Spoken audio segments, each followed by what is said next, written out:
Speed 20 metre पर second है, river की स्पीड क्या है? 10 मीटर पर सेकंड। 10 मीटर पर सेकंड, ठीक है। अब क्या पूछा गया है? इसको क्रॉस करना है शॉर्टेस्ट टाइम में कि शॉर्टेस्ट डिस्टेंस में? क्वेश्चन लास्ट में क्या था?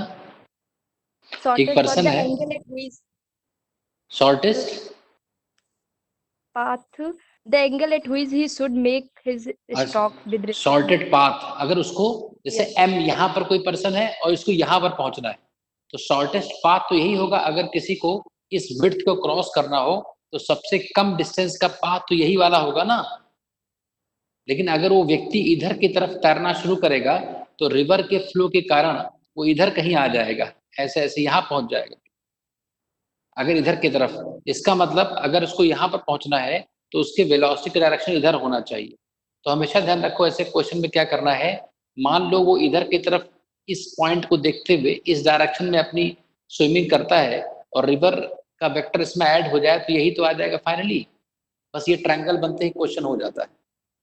उसका उसकी वेलोसिटी इधर होनी चाहिए, स्विमर की 20, रिवर की वेलोसिटी ये है, ये एंगल पूछा गया है। कितना आसान क्वेश्चन है, क्वेश्चन हो गया। साइन थीटा लगाओ, साइन थीटा आएगा 10/20, 1/2, थीटा इज 30 डिग्री। अगर ये ईस्ट है तो ये नॉर्थ होगा, ये वेस्ट होगा, ये साउथ होगा। आंसर आएगा 30 degree west of north. Answer is 30 degree west of north. Next question, कोई डाउट हो तो बताओ। हमें रिजल्टेंट वेक्टर ये चाहिए, ये वेक्टर रिवर का है, तो अगर ये वाला वेक्टर हो तो इस वेक्टर में जब ये वाला वेक्टर ऐड करेंगे तो ये वेक्टर मिल जाएगा बस। 2018 में क्या कोई क्वेश्चन, 18 में कोई क्वेश्चन आया था? क्योंकि इसमें 17 से स्टार्ट है।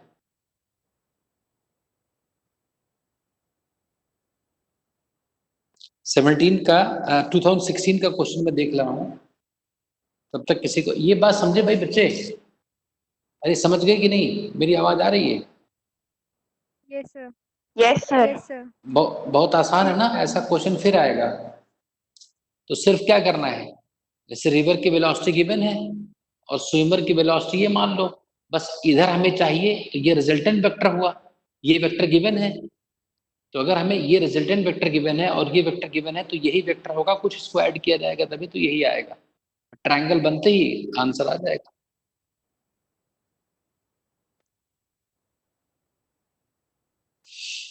टू 2016 का एक क्वेश्चन है, देखने में तो अच्छा लग रहा है, देखते हैं।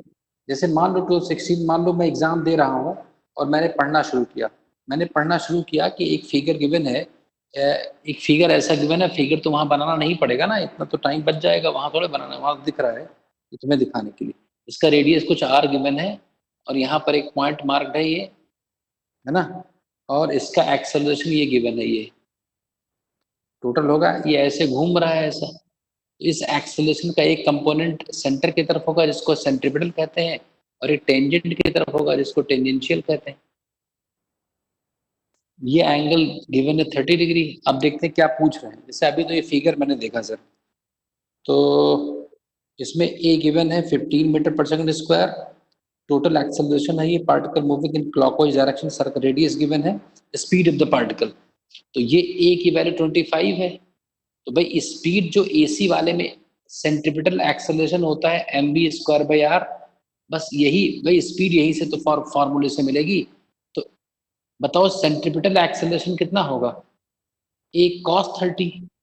अरे इस वेक्टर का यही कंपोनेंट तो होगा, तो 25 cos 30, तो 25 इंटू √3/2 cos 30 होता है √3/2। तो 25 cos 30 by √3/2 is equal to M. Mass कितना है? अच्छा ये एक्सेलरेशन ही है तो मास की जरूरत नहीं है ना, एक्सेलरेशन होता है v²/r। और स्पीड कितनी है गिवन? अच्छा वही निकालना है, v²/रेडियस, रेडियस कितना है 25। तो सॉल्व कर लो, आंसर आ गया। 2.5 है। 2.5, हाँ रेडियस 2.5, बहुत बढ़िया। 2.5 तो v स्क्वायर आ गया 25 इंटू 2.5 को 5/2 लिख लिया, कोई फायदा नहीं है। √3/2 इसका अंडर रूट, ये आंसर आ गया। v इज इक्वल टू 25 का स्क्वायर रूट 5, नीचे 4 का स्क्वायर रूट 2, और ये बचेगा, हाँ ये बचेगा हमारा 2.5 लगभग। अंदर क्या बचेगा? अच्छा अंदर बचेगा 5√3, तो √3 होता है 1.7, तो 1.7 इंटू 5 8.5। अगर ये 8.1 होता है, जैसे 8.5 आएगा ना, अगर ये 8.5 जैसे 8 क्या 9 के करीब मान ले, तो 3 3 हो जाएगा ना, ये 3 से थोड़ा कम होगा ये चीज। तो ये है 5/2, तो ये हो गया 2.5, और यहाँ पर 3 से कुछ कम, मतलब 3 ही अगर मान लें तो 7.5 से थोड़ा सा कम आंसर आएगा, 7.2 वगैरह, ऐसा मतलब लगभग। कुछ ऑप्शन में गिवन है कि नहीं? 15 है। हाँ A is 15 मीटर पर सेकेंड स्क्वायर। अच्छा 15 है यार, तो कर लोगे तो 15 तो यस सर आ रहा है। कोई बहुत बड़ी बात नहीं है, 15 कर लेना इसको, और क्या। यहाँ 25 जो लिखा है इसको 15 कर लो कि नहीं। तो ये 5 और 5, ये 15 को लिख लो, 5 गुणे 3, तो 5 5 ये बाहर निकल आएगा 5, तो अंदर 3√3 बचेगा। तो 3√3 का मतलब है 1.7 इंटू 3, 17 तो 4.9 के आसपास, जैसे 5 5.1 आएगा ये लगभग। तो ये अगर कितना होता, 5 का अंडर रूट लगभग देख लो, जो होगा वही लगभग 5 का अंडर रूट 2 से थोड़ा ज्यादा होगा। अरे 2 से मान लो 2.2 मान लो, तो 2.2 अगर मान लें तो 5 से थोड़ा सा ज्यादा आंसर आएगा, 2.5 से 2.5 टू 2.5 2.2, तो 5 से थोड़ा सा ज्यादा एक ही आंसर है, 5.7 यही आना चाहिए, नहीं आ रहा है।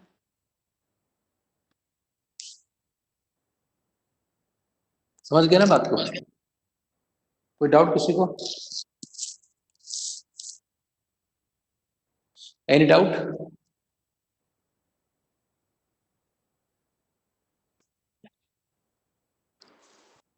Any doubt? सीखते जाओ। फोर्थ शिप CBSE AIPMT 2000, ये कौन सा है भाई? Ship A is moving westwards with speed of 1 kilometre per hour. ये देखो बहुत इंटरेस्टिंग क्वेश्चन होगा और सिंपल क्वेश्चन होगा। तो क्वेश्चन क्या होगा कि ship is moving A westwards, ये ऐसे बना लेते हैं,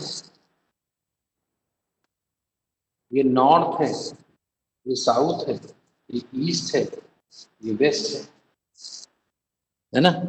और एक शिप जो है वेस्टवर्ड्स स्पीड, एक ए शिप है जो 10 किलोमीटर पर आवर इधर की तरफ मूव कर रहा है, ए है, इसकी वेलोसिटी है 10 kilometre per our, B A given है ना।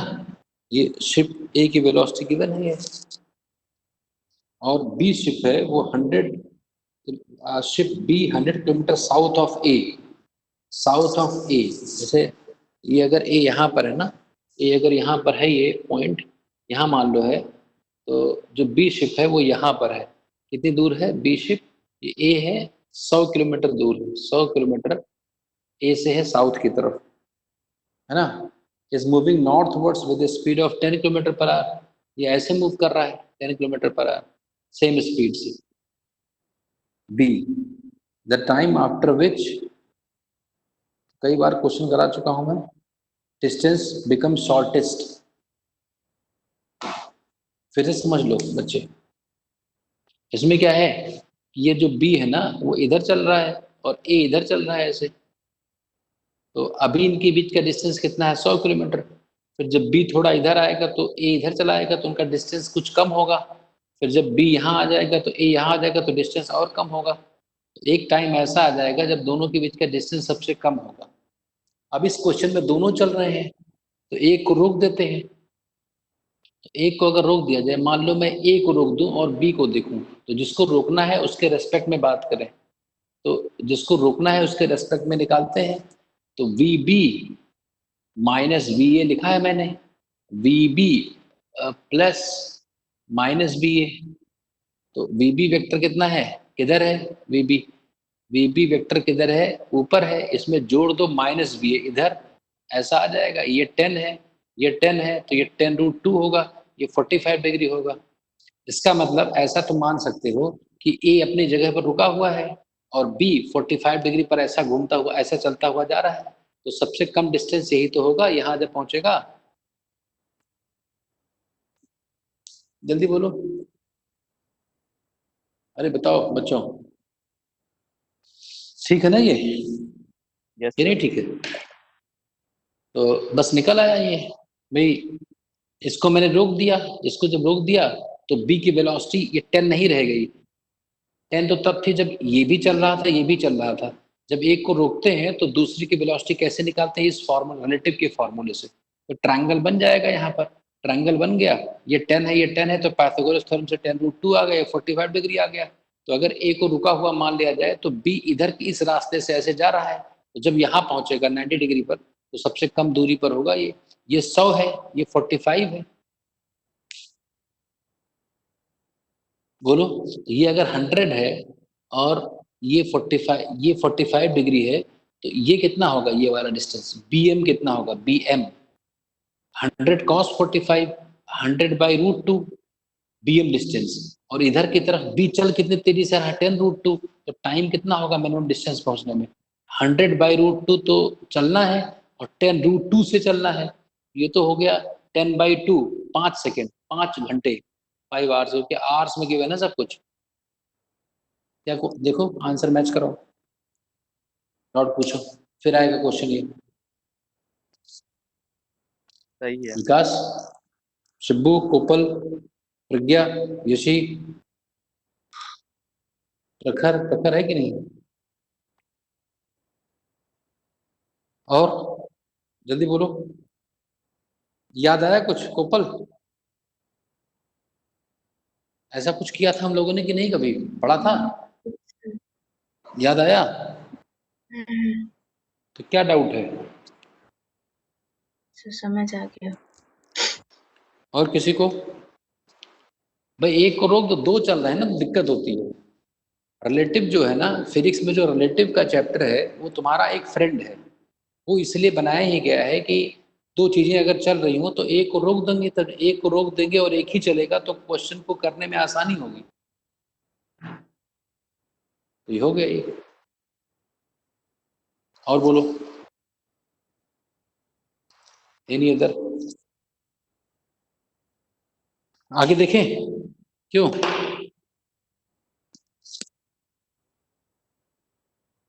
फिर एक क्वेश्चन है, देखो, टू पार्टिकल्स, ये कब आया था भाई, ये कब आया था? 15। PMT 2015 2015। में आया था ये। तो 1 मिनट का क्वेश्चन है ये, 1 मिनट से ज्यादा कोई क्वेश्चन तुम्हारे में नहीं है। जो 1 मिनट से ज्यादा होगा वो मैं छोड़ दूंगा, मतलब तो कर दूंगा, तुम्हें छोड़ देना है ना। 1 मिनट, 2 मिनट, 5 मिनट से ज्यादा टाइम के क्वेश्चंस करना ही नहीं है। 3-4 तो छोड़ ही सकते हो ना 45 में से, 40 कर दो बहुत। तो बाद में टाइम मिला तो फिर वापस कर लेंगे। अब इसके बाद कौन सा क्वेश्चन है, AIPMT किस ईयर का है ये? Two particles A and B move with constant velocities V1 and V2, 2000 कौन सा है भाई? Two particles A and B moving, सबके पास तो बुक होगी ये। 2015 ही है सर। अच्छा, 2 क्वेश्चंस आए थे हैं? 2000 री AIPMT है ये। अच्छा दोबारा हो गया था तो बारह है। एक क्वेश्चन वैसा ही दे दिया कुछ। देखो इन्होंने two particles A and B move with constant velocities v1 and v2 at the initial moment their position vectors are r and r2 respectively, the condition of particle for b for their collision is। एक बार समझ लो, ये थोड़ा सा mathematical है, तो समझ लो कि दो चीजें कोलाइड करने की कंडीशन क्या होती है। तो मान लो एक पार्टिकल यहाँ पर है ए और दूसरा पार्टिकल है यहाँ पर बी, इनके बीच का सेपरेशन क्या है, इनका पोजीशन वेक्टर क्या है, R1 एंड R2 है ना, R1 R2। मान लो ये कोई रेफरेंस पॉइंट है, तो ये हो गया R1 वेक्टर और ये होगा R2 वेक्टर, तो ये इनके बीच का सेपरेशन हो गया, इसको बोलेंगे क्या 1 से 2। तो कोई वेक्टर अगर लिखना हो तो जो हेड है उसका पोजीशन वेक्टर माइनस टेल का, तो ये वेक्टर हो गया R2 माइनस R1। ये वेक्टर जो ए बी वेक्टर मैंने दिखाया वो ऐसा हो गया। अब मान लो ए इधर चलने लगा ए वेलोसिटी से और बी इधर चलने लगा बी बी वेलोसिटी से। बोलो भाई, ये फिगर समझ में आ रहा है? बताओ, ये मैंने क्या ड्रॉ किया है, ये मान लो कोई रेफरेंस पॉइंट है, किसी स्टैंड पर मान लो कोई यहाँ पर खड़ा है ए जगह, उसका पोजीशन वेक्टर उस स्टैंड पर R1 है, कोई यहाँ पर खड़ा हुआ है उस स्टैंड पर इसका पोजीशन वेक्टर R2 है। तो ये वेक्टर हमने निकाल लिया, दोनों को जोड़ने वाला वेक्टर। कैसे निकालते हैं, कोई वेक्टर जो हमें निकालना हो तो उसके हेड का पोजीशन वेक्टर माइनस उसके टेल का पोजीशन वेक्टर, तो ये हेड है तो R2 माइनस R1 ये आ गया। अब हमें कैसे पता कि ये दोनों कोलाइड करेंगे, मान लो ये ऐसे चलना शुरू करे और ये ऐसे चलना शुरू करे, तो क्या गारंटी है कि आपस में मिल जाएंगे कहीं, इसलिए गारंटी हमें बताना है। मैथमेटिक्स कैसे गारंटी देता है, दो एयरशिप्स हैं, दो एरोप्लेन्स हैं, वो कांस्टेंट वेलोसिटी से जा रहे हैं, किसी भी टाइम पर दोनों के बीच का डिस्टेंस गिवन है, तो क्या गारंटी होगी कि दोनों कोलाइड कर जाएंगे, दोनों आपस में उनका एक्सीडेंट हो जाएगा, इसी गारंटी निकालना है। तो ये हमें पता करना है। तो देखो कोई चीज अगर मैं इसको रोक दूं, अगर मैं इसको रोक दूं तो ए को जो है बी की तरफ आना चाहिए तभी। जैसे अगर मैं रुका हूं तो ए मुझसे कब एक्सीडेंट हो जाएगा, अगर मैं रुका हूं तो ए मुझसे तभी टकराएगा जब मेरी तरफ आ रहा हो। इसका मतलब अगर मैं ए को रोक दूं, बी को रोक दूं, तो वेलोसिटी ऑफ ए बी हमेशा इधर ही होना चाहिए, इधर की तरफ। नहीं समझे? हाँ, जो अगर ए को अगर बी को रोक दिया जाए तो तब जो वेलोसिटी होगी ए की वो हमेशा इधर ही होनी चाहिए। तो वी ए बी जो है वो हमेशा पैरेलल होना चाहिए ए बी वेक्टर के। तो अगर दो वेक्टर्स पैरेलल हैं तो उनका क्रॉस प्रोडक्ट 0 होगा।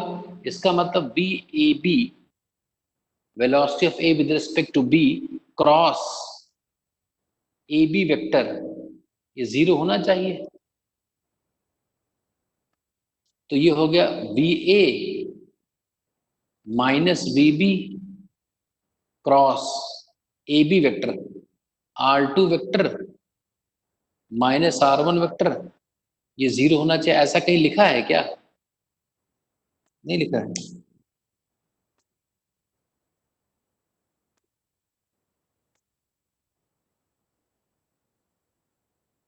हाँ तो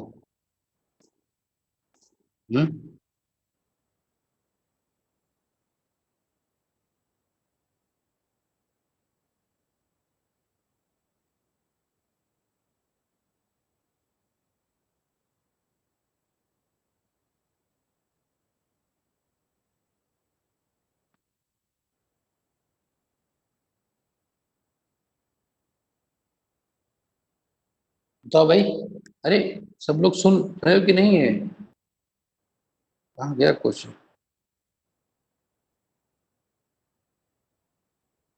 हाँ चला गया।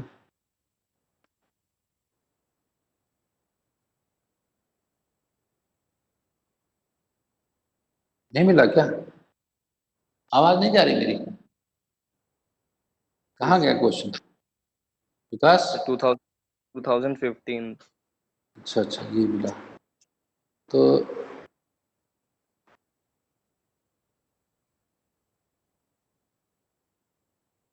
ये हो गया ना, या तो ये कहें कि पैरेलल होना चाहिए, या ये कह दो कि एक ही डायरेक्शन में होना चाहिए। जैसे मान लो ये कहीं नहीं दिख रहा है, ये भी एक कंडीशन है। हम ये क्या चाहते हैं कि ये जो डायरेक्शन है ये कौन सा डायरेक्शन है, VAB। मतलब हम ये कह सकते हैं कि ऐसा भी कह सकते हैं, मतलब ये तो सही है ही है, हम ये भी कह सकते हैं कि velocity of A with respect to B का direction of this vector must be along, किसके अलोंग होना चाहिए, AB वेक्टर के अलोंग होना चाहिए।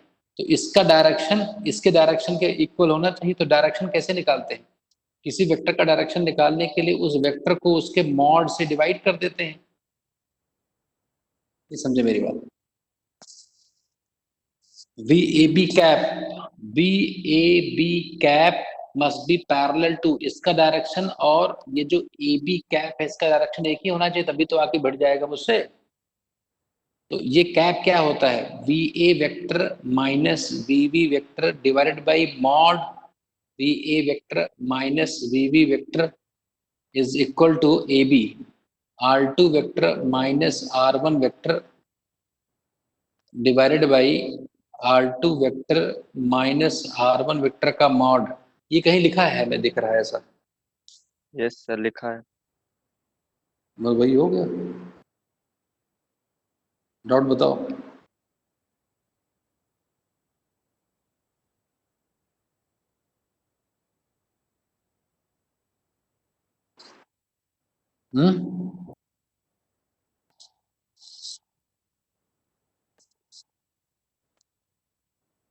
जल्दी बोलो। Velocity of A with respect to B इधर की तरफ होनी चाहिए, है ना? सही तो है ये।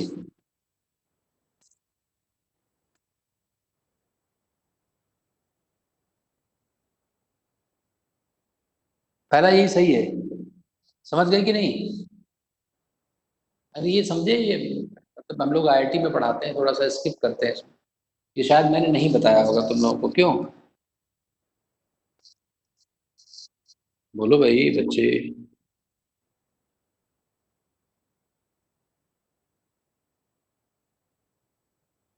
हाँ ऊपर सर। बताओ। Yes sir. ये जान पाई क्या है ये? अगर अगर B को रोक दिया जाए तो velocity of A with respect to B इसकी तरफ होनी चाहिए ना, ये वेक्टर, ये वाला वेक्टर। बस हो गया, ये लिखा हुआ है। नेक्स्ट, विकास तुमने यही कहा था, कब पूछा था यस शायद। Sir, yes sir. तो यही है, ये एक्चुअली मैं कराता तो हूँ हर साल, लेकिन मेडिकल वाले बैच में थोड़ा मैंने स्किप कर दिया, क्योंकि वेक्टर्स है ना ज़्यादा। तो सीधी बात ये है कि भाई कोई मुझसे तभी टकराएगा कि अगर मैं खड़ा हूँ और मेरी तरफ कोई आ रहा है। तो मैं खड़ा हूँ मतलब मैं रेस्ट में हूँ, तो मैं रेस्ट में हूँ तो मैं अपने आप को रेस्ट में करना है, तो velocity of A with respect to B मेरी तरफ हो। बस हो गया क्वेश्चन, इसी लिखते ही एक क्वेश्चन हो गया। जब मेरे रिस्पेक्ट में किसी की वेलोसिटी मुझे मेरी तरफ होगी तो उस समय वो मुझसे टकरा जाएगा।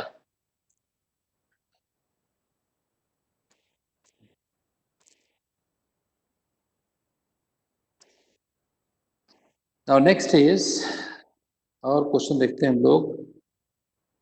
टू स्टोन्स 2014 का है क्या ये? 14 का है। Two stones of masses m and 2m are whirled in a horizontal circle. The heavier one in radius r by 2 and the lighter one in radius r. The tangential speed of lighter stone is n times that of the value of heavier one when they experience same centripetal force. अगर कोई अगर कोई particle अगर कोई particle किस में घूम रहा है, PMT किस ईयर में है ये? तो ये अगर घूम रहा है, एक छोटे सर्कल में घूम रहा है, एक बड़े सर्कल में घूम रहा है। ये इसका सर्कल कितना है, R रेडियस, और इसका शायद R/2 है। जो इस सर्कल में घूम रहा है, लाइटर वन का रेडियस R है, मतलब छोटा है नहीं, लाइटर वन है M, the heavier one radius R/2। ये इसमें 2m मास है, ये 2m मास वाला इसमें घूम रहा है, और m मास वाला इधर घूम रहा है। Tangential speed of lighter stone is n times. तो लाइटर की जो स्पीड है ना ये n टाइम्स है। हम अगर इसकी स्पीड अगर मैं v कह दूं ना तो ये nv है ना, यही कह रहे हैं। तो सेम सेंट्रीपिटल फोर्स लग रहा है, सेंट्रीपिटल फोर्सेस। तो फोर्स सेंटर की तरफ सेंट्रीपिटल इसके ऊपर और इसके ऊपर तो सेम लग रहा है। तो इसका मतलब सेंट्रीपिटल फोर्स होता है m speed square by radius, ये बराबर है इसके ऊपर सेंट्रीपिटल मास, सेंट्रीपिटल फोर्स होता है मास इनटू स्पीड का स्क्वायर बाय रेडियस। इसको सॉल्व कर लो, आंसर आ गया। तो m n square v square by r is equal to 4m v square by r। तो r से r कट गया, m से m कट गया, v स्क्वायर से v स्क्वायर कट गया, तो n स्क्वायर आ गया 4, तो n आ गया 2।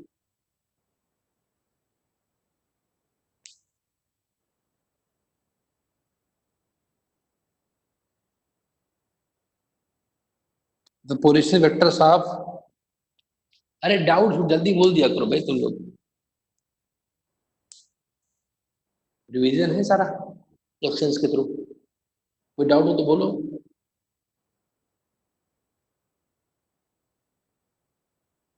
बोलो। जल्दी कैसे करोगे क्वेश्चन को? आराम आराम से करोगे तो जल्दी हो जाएगा, जल्दी करना चाहोगे तो ज्यादा देर लगेगी। रिलैक्स रहना, रिलैक्स्ड। जब भी क्वेश्चन पढ़ो आराम से, 20 सेकंड में क्वेश्चन पढ़ लोगे, अगले 40 सेकंड में उसका आंसर आ जाएगा। 1 मिनट का क्वेश्चन होगा। एक क्वेश्चन है 2000, ये भी किसी का है, ये पता नहीं किस ईयर का है। 4 sin 2 pi t position vector of A particle r is a function of time t is given by, इसमें 7th क्वेश्चन दिख रहा है। तो r vector position vector given है, क्या है ये? 4 sin 2 pi t, 2 pi t i cap plus 4 cos 2 pi t j cap. ये किसी का पोजीशन वेक्टर है, मालूम है? तो ये it is t seconds i cap, which one of the following is correct? क्या पूछा गया है? रॉन्ग पूछा गया है ना। एक्सेलेरेशन ऑफ, ये देखो ध्यान से, ये जो पोजीशन वेक्टर है ना ये कांस्टेंट है कि नहीं, देखो जरा। ये पोजीशन वेक्टर है r। अरे अगर मैं r का मॉड निकालूंगा, r का मॉड, किसी वेक्टर का मॉड निकालते हैं तो i कैप के सामने जो लिखा है उसका स्क्वायर प्लस j कैप के कोफिशिएंट का स्क्वायर का अंडर रूट। तो 4 तो बाहर ही रखो और sine square plus cos square theta 1 हो जाएगा। तो यही यही आएगा।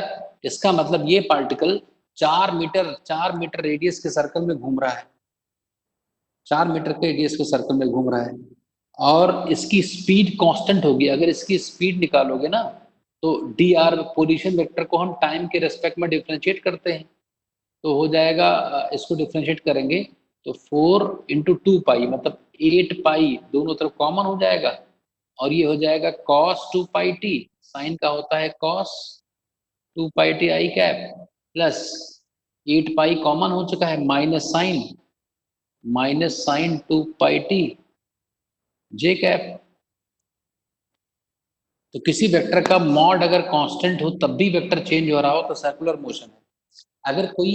अगर एक पर्टिकुलर पॉइंट के रेस्पेक्ट में किसी का डिस्टेंस कांस्टेंट हो, कोई पार्टिकल है, अगर एक दूसरे रेफरेंस पॉइंट दूसरे पॉइंट के रेस्पेक्ट में उस पॉइंट का दूसरे जो चल रहा है वो उसका डिस्टेंस कांस्टेंट है और तब भी चल रहा है तो सर्कल होगा। अरे मुझे अगर किसी एक रस्सी से बांध दिया जाए तो जहां से बांधा गया है मेरा और उसका डिस्टेंस कांस्टेंट होगा और तब भी अगर मैं चल पाऊं और रस्सी टाइट रहे तो सर्कल ही एकमात्र तरीका है। तो सर्कुलर मोशन हो गया। तो सर्कुलर मोशन है तो इसका मतलब जो सेंट्रीपिटल एक्सेलरेशन होगा उसका डायरेक्शन माइनस आर कैप की तरफ होगा। Minus R cap, minus R का मतलब पोजीशन वेक्टर के उल्टी डायरेक्शन में होगा। तो acceleration is along minus R cap, ये सही है, लेकिन मुझे गलत ढूंढना है, इसलिए गलत है। हमें रॉन्ग स्टेटमेंट सेलेक्ट करना है। नहीं समझी? समझ गया। तो इसलिए ये सही ऑप्शन है, इसलिए ये सही, हमें यही टिक करना है। Magnitude of acceleration vector is v square by R, where v, ये तो सही है। अगर सेंट्रीपिटल ही है तो centripetal acceleration v square by R होता, ये भी सही है, इसलिए ये ऑप्शन हमें सेलेक्ट नहीं करना है। वेलोसिटी का मॉड निकालना है ना, लेकिन पहले डी पढ़ लो। Path of the particle is a circle of radius 4, ये पहले सही हो गया, जैसे ये पहले निकाल चुके थे, तो डी सही हो गया इसमें। वेलोसिटी का मॉड निकालोगे तो 8 पाई आएगा ना, अगर v का मॉड निकालोगे तो 8 पाई आएगा, 8 पाई मीटर पर सेकंड। देखो ये तो 1 हो जाएगा cos square plus sine square, यही बचेगा। 8 पाई अगर लिखा होता स्पीड में तो ये सही होता, ये ऑप्शन सही है। इसलिए ये नहीं चेक करना है कौन सा हमें सही निकला, सी नहीं, सी गलत है ना। अरे वेलोसिटी 8 पाई होनी चाहिए, ये 8 कह रहे हैं, तो यही स्टेटमेंट तो गलत है, यही ऑप्शन तो गलत है, तो हमारा आंसर यही तो हुआ।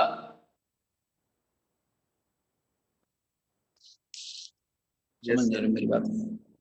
समझ गए। डाउट बताओ, कितना आसान क्वेश्चन आता है भाई, डाउट बोलो। Any doubt? किसी को डाउट?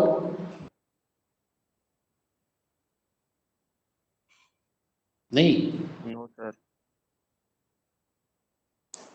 वो समझदार हो तुम लोग। A projectile is fired 2014, ये भी 14 का है क्या?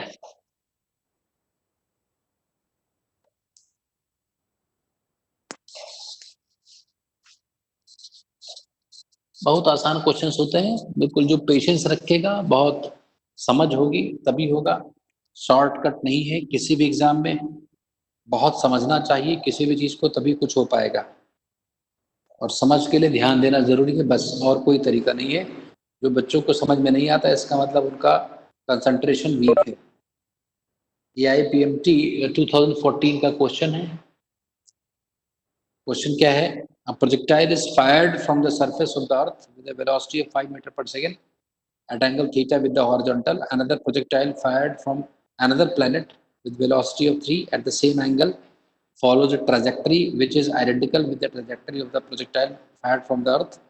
The value of the acceleration to gravity on the planet. ये कह रहे हैं कि उसको थीटा एंगल पर फेंका गया और सेम एंगल ए भी फेंका गया, लेकिन वेलोसिटी अलग अलग है ना, तो ट्रैजेक्टरी सेम है। जैसे तो इसका मतलब ये है कि जैसे एक पार्टिकल अगर ऐसा जाता है तो दूसरे प्लेनेट पर भी इतना ही ऊपर जाकर के आना चाहिए, समझे कि नहीं? तो ऊपर ले जाकर आने वाला जो कंपोनेंट है वो एक्सेलरेशन ही है, तो मतलब मैक्सिमम हाइट दोनों का सेम होना चाहिए और रेंज भी सेम होना चाहिए, यही तो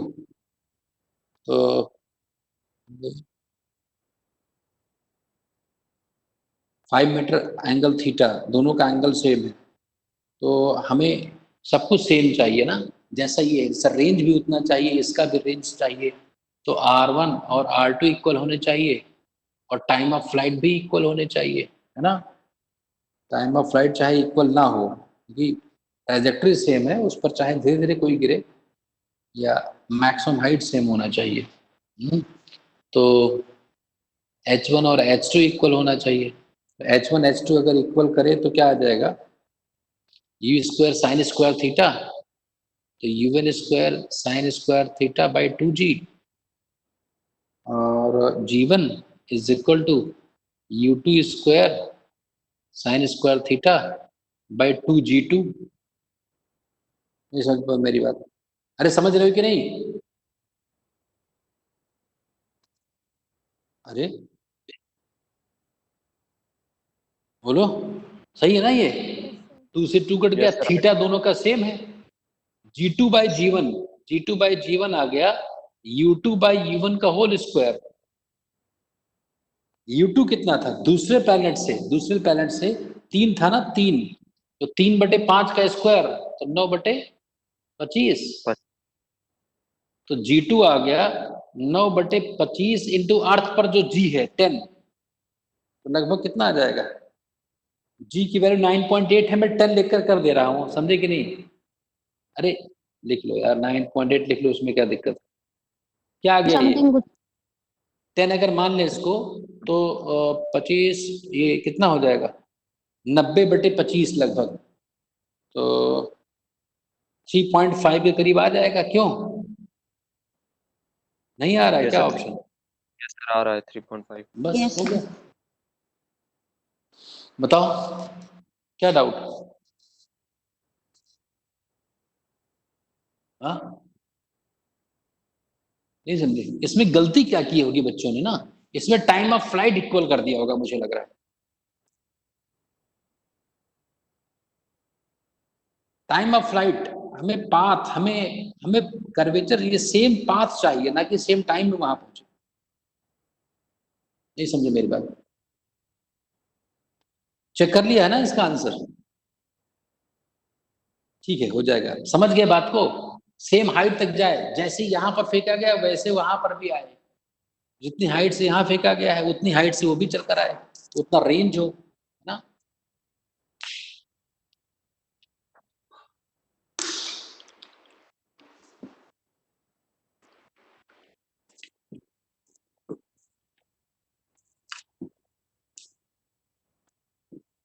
नेक्स्ट, एक एक मिनट के क्वेश्चन है सब, और अब ऐसे करते जाओ, इसमें कोई दिक्कत नहीं है। अब पार्टिकल, सब क्वेश्चन में कुछ ना कुछ सीखने को मिल रहा है, यही रिवीजन करने का मकसद है कि हमें हर क्वेश्चन में चीजों को रिवाइज करने का मौका मिले और इसको याद रखें। और कैसा अप्रोच क्या होना चाहिए? अप्रोच वही बेसिक अप्रोच है, समझ वाला, समझ से ही काम होगा, बाकी और कोई तरीका है नहीं। एक है सीबीएसई, बहुत क्वेश्चंस आए हैं 2014 में, फिर एक क्वेश्चन है 2014 में, एक और क्वेश्चन है। क्या क्वेश्चन है? A particle is moving such that its position coordinates x and y are 2 meter and 3 meter at time t बराबर 0 and 6,7 meter at time t is equal to 2 second and 13 and 15 meter 14 meter at time t is equal to 5 second. Average velocity vector from t is equal to 0 to t is equal to 5. Average velocity का formula क्या होता है? Average velocity होता है total displacement minus, है ना, total displacement by total time. बस हो गया, क्वेश्चन हो गया। हमें कब से कब तक एवरेज निकालना है? हमें एवरेज निकालना है, कहाँ गया, कब से कब तक? 0 से लेकर 5 तक।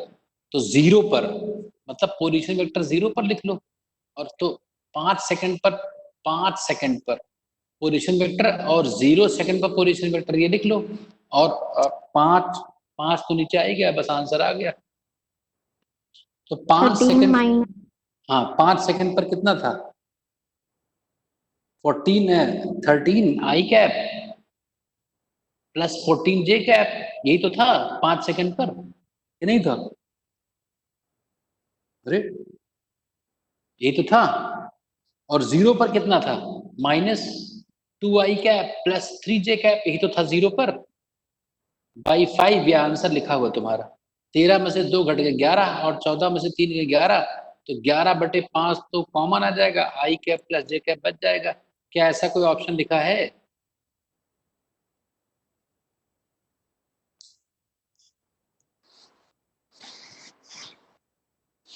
डाउट बताओ। बहुत आसान क्वेश्चन। एवरेज वेलोसिटी मतलब final position minus initial position vector by time taken.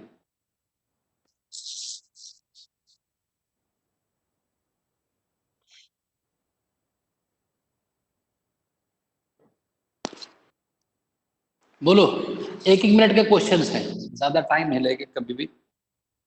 और 2013,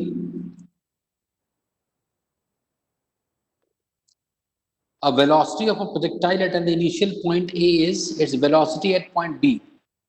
A की वेलोसिटी गिवन है A पॉइंट पर, जब फेंका गया उसमें वेलोसिटी कितनी है? 2 आई कैप प्लस 3 जे कैप। गिरते समय जो वेलोसिटी होती है, जब भी कोई प्रोजेक्टाइल ग्राउंड से ग्राउंड दिया हो, ग्राउंड से ग्राउंड, तो गिरते समय उसका हॉरिजॉन्टल कंपोनेंट चेंज नहीं होता है और वर्टिकल कंपोनेंट उल्टा हो जाता है। बस यही आंसर आ गया। क्या ऐसा कहीं लिखा है?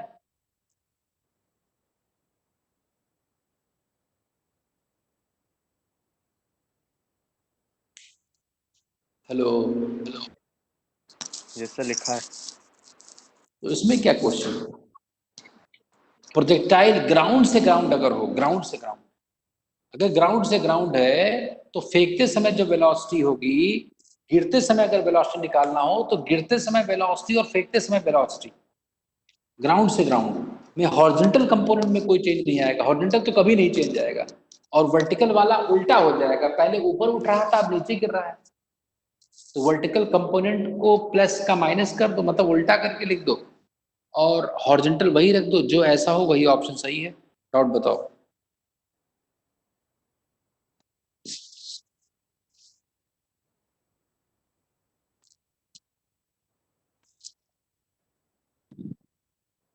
बहुत आसान क्वेश्चंस आते हैं बच्चे, बहुत इजी पेपर होता है तुम लोगों का। और इतना इजी क्यों होता है ये मुझे नहीं पता है। सीबीएसई फिर से कौन सा है ये? 2012। 2012 का क्वेश्चन देखो। 12 का क्वेश्चन था horizontal range and the maximum height of the projectile are equal the angle of projection. Maximum range, horizontal range क्या होता है? Formula u square sine 2 theta by g. ये कह रहे हैं इक्वल है, किसके इक्वल है? Maximum height u square sine square theta by 2 g. Question हो गया, बस हो गया क्वेश्चन। क्या निकालना है हमें? थीटा निकालना है, आ गया। यू स्क्वायर से यू स्क्वायर कट गया, जी से जी कट गया। साइन 2 थीटा होता है 2 साइन थीटा कॉस थीटा बराबर साइन स्क्वायर थीटा बाई 2। एक साइन थीटा उड़ गया, उधर कॉस दे जाएगा तो tan थीटा बराबर 4। तो tan theta is 4, so theta is tan inverse 4। This is the right answer.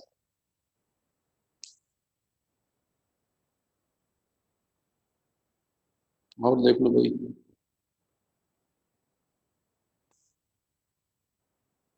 और कोई बताओ विशेष ऐसे, तो नहीं तो आगे बढ़े हम। क्यों? कौन सा विकास तुम्हारा क्वेश्चन था? हाँ, बोलो बोलो। यशी, किसी ईयर का क्वेश्चन इसमें बोलो या इसमें? हाँ सर 2011 का है, 12 का नहीं है।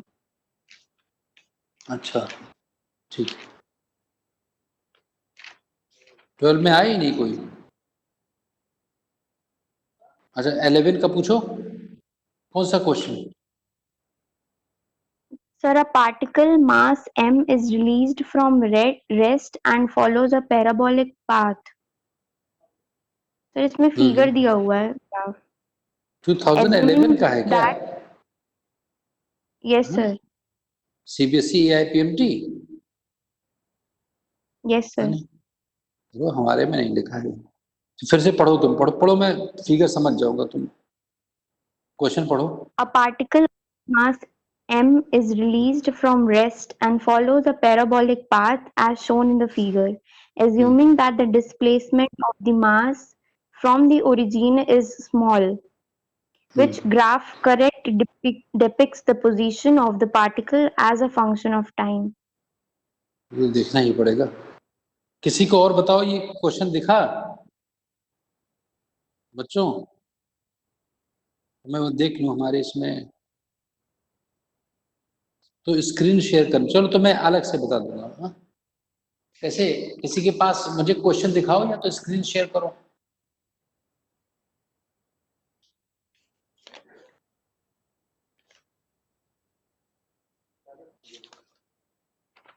कोई बताएगा? सर ये तो नहीं गिवन है।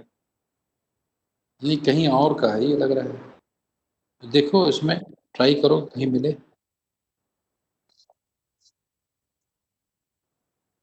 कोई स्क्रीन शेयर कर, यशी स्क्रीन शेयर कर दो या बाद में मुझे व्हाट्सएप कर देना, मैं बता दूंगा उसको, है ना? अभी रहने दो। और बोलो। तो दिख नहीं रहा, कुछ फिगर देखने के बगैर वैसे पता नहीं चल रहा है। और बोलो, और कोई वाटर ड्रॉप पूछा था क्या तुमने, ड्रॉपलेट्स वाला?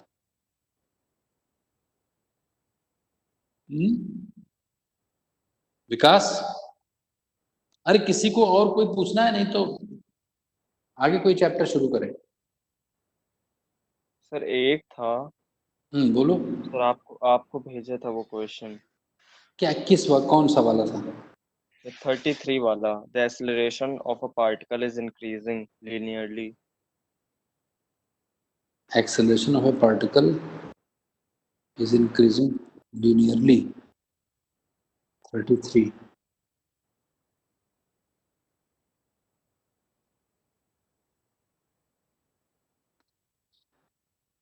किस ईयर में आया है?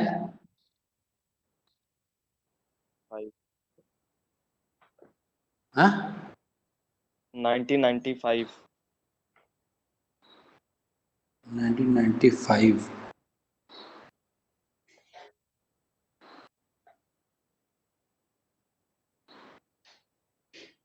कहाँ गया? 2005।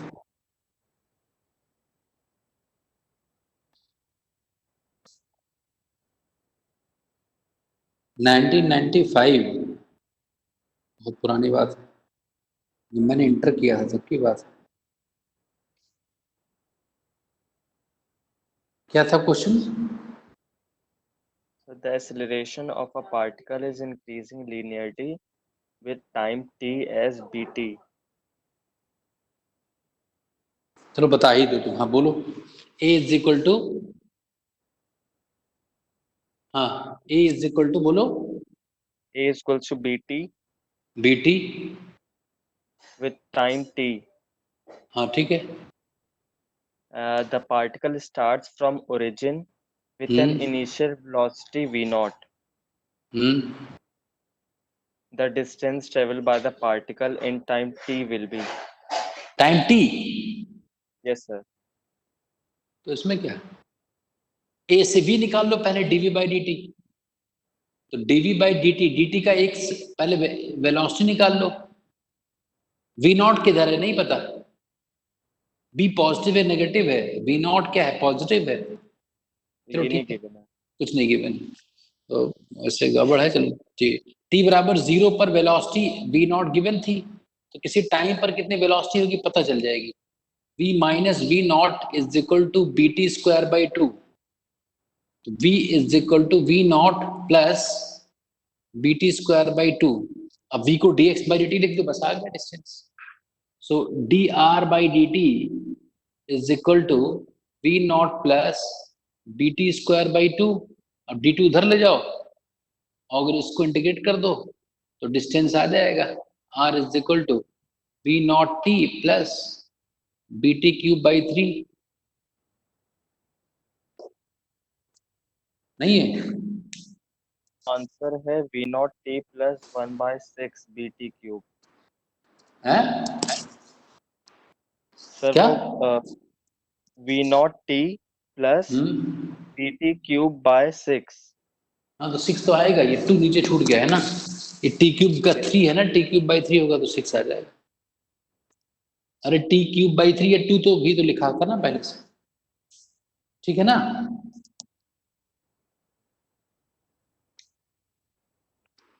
ठीक है, आज के लिए बस इतना ही है। अब कल से न्यूटन्स लॉ शुरू करेंगे। तुम्हें कोई पूछना हो किसी को पर्टिकुलर पॉइंट तो पूछ लो। मोशन 2D में कोई पर्टिकुलर क्वेश्चन हो तो पूछ लो, नहीं तो नेक्स्ट क्लास में मैं एनएलएम शुरू करूंगा। बोलो।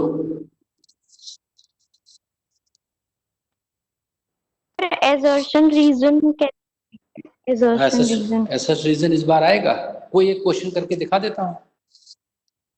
तो नीट में नहीं है शायद, आएगा नहीं इस बार, नीट में उस टाइप के नहीं नहीं आएगा। ओके इस बार नहीं आएगा। ओके आना नहीं चाहिए, पता ओके नहीं, सर।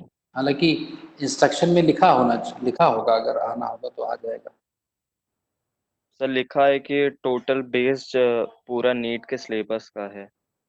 नेट के पैटर्न का है यस सर। सिलेबस, तो सिलेबस पैटर्न पेपर का, चलो एक मैं करके दिखा देता हूँ। चलो एक कोई क्वेश्चन इसमें है ही नहीं,